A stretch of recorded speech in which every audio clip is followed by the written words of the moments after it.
I have, may it please the court, a few words to say. In the first place, I deny everything but what I have all along admitted, the design on my part to free slaves. I intended, certainly, to have made a clean thing of that matter, as I did last winter when I went into Missouri and took slaves without the snapping of a gun on either side, moved them through the country, and finally left them in Canada. I designed to do the same thing again, on a larger scale. That was all I intended. I never did intend murder, or treason, or the destruction of property, or to excite or incite slaves to rebellion, or to make insurrection. I have another objection, and that is, it is unjust that I should suffer such a penalty.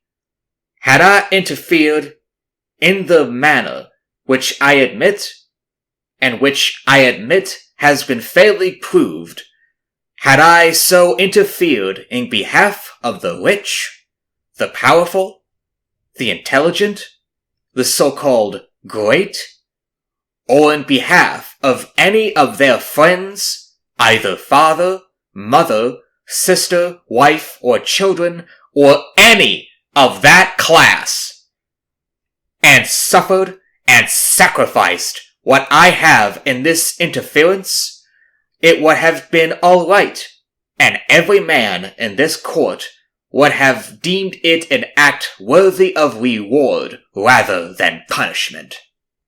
The court acknowledges, as I suppose, the validity of the law of God.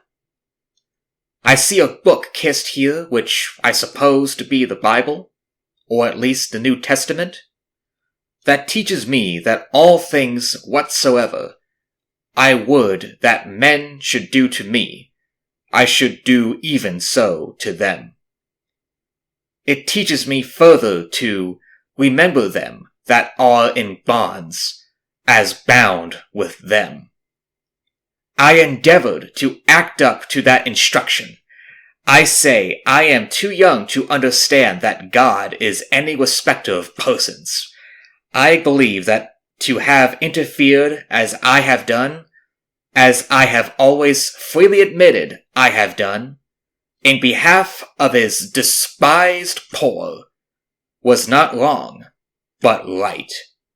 Now, if it is deemed necessary that I should forfeit my life for the furtherance of the ends of justice, and mingle my blood further with the blood of my children, and with the blood of millions in this slave country whose rights are disregarded by wicked, cruel, and unjust enactments, I submit. So let it be done. Let me say one word further. I feel entirely satisfied with the treatment I have received on my trial. Considering all the circumstances, it has been more generous than I expected. I feel no consciousness of my guilt. I have stated from the first what was my intention, and what was not. I never had any design against the life of any person, nor any disposition to commit treason, or excite slaves to rebel, or make any general insurrection.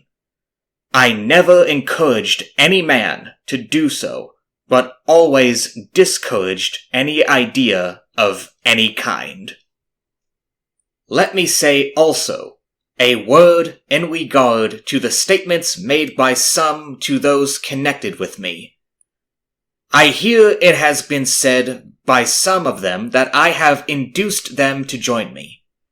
But contrary is true. I do not say this to injure them, but as regretting their weakness. There is not one of them but joined me of his own accord, and the greater part of them at their own expense. A number of them I never saw and never had a word of conversation with till the day they came to me, and that was for the purpose I have stated. Now, I have done.